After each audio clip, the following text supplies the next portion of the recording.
Walang foul play sa pagpanaw ng 15 anyos na si Joros Flores na nalunod habang naliligo kasama ang kanyang mga kaklase at kaibigan sa Aklan River sa Barangay Polo Bangan noong January 29.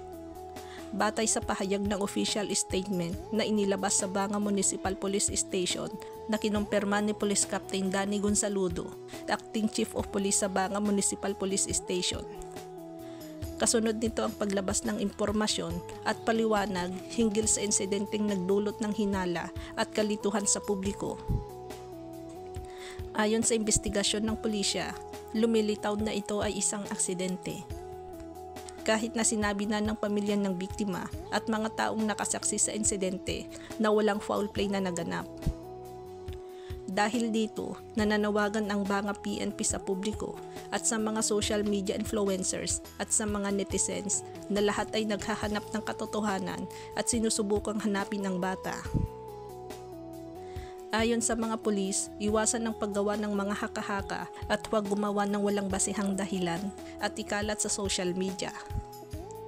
Batay pa nga ito sa ilang impormasyon na nagdaragdag sa kahirapan ng pamilya ng biktima na matuklasan ang pangyayari at mga kaibigan at mga kaklase na nakasaksi sa insidente na tutulong sila.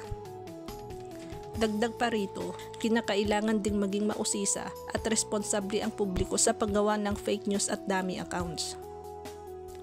Kasabay nito, nagbabala ang pulisya sa mga gumagawa ng dummy accounts at nagpapakalat ng fake news na may kaukulang parusa batay sa umiiral na batas. Naging negatibo naman ang isinasagawang paghuhukay ng mga tanod na itinuro di umano ng albularyo na doon daw mismo umano inilibing ang batang nawawala. Ayon sa pamilyang Flores, sinunod daw nila ang sinabi ng albularyo na hukayin ang sinabing lokasyon na di umano doon inilibing ang bata, ngunit wala silang nakitang katawan.